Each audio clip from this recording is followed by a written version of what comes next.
The incident yesterday where the chief minister refused to meet the people who had come to meet him, who were enraged with the hill cutting that is being done by Bhutani at Sankwal in South Goa.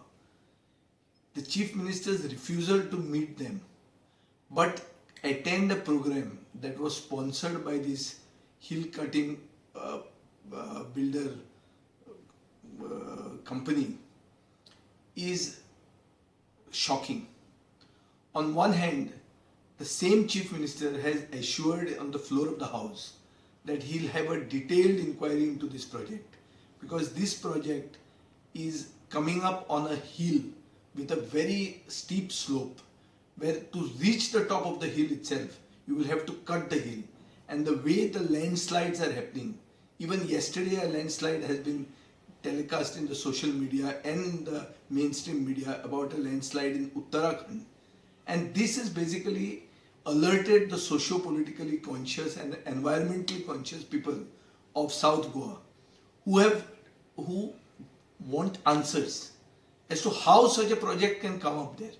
Then there are more irregularities which have come out, that the builder proposes to build in a property which is not even owned by him.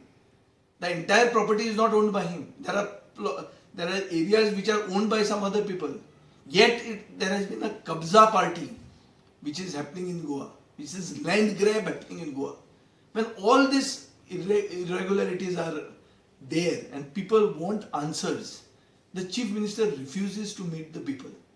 See, the chief minister should understand that he is a chief minister, maybe elected by the MLAs, some MLAs whom he has lifted from the opposition.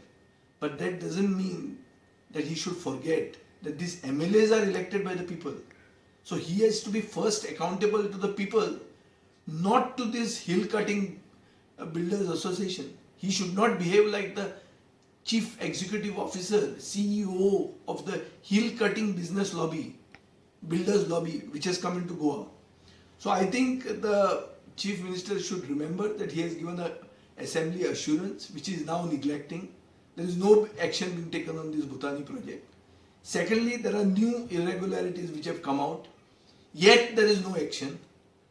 The town planning minister has to act on this. It should not become like that the entire cabinet of Goa is like a brokerage for these unscrupulous builders who have come from, especially from north of India. So, and the chief minister's office cannot become a one-window clearance for the land mafia. This impression that is now gaining ground, the chief minister has to discourage this impression by action. He has to take action. He cannot be seen to be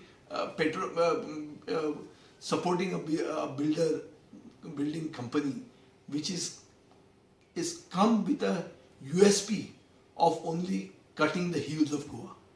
This hill cutting, the wanton hill destruction of the environment, especially due to hill cutting, is now very huge in Goa, and it has to be stopped. And if the chief minister ignores this, I think he is forcing the people to come on the street. He has to understand that even Suresh Prabhu, former minister, who attended the same function, gave a message outside that Goa's carrying capacity has to be checked. How much can Goa have?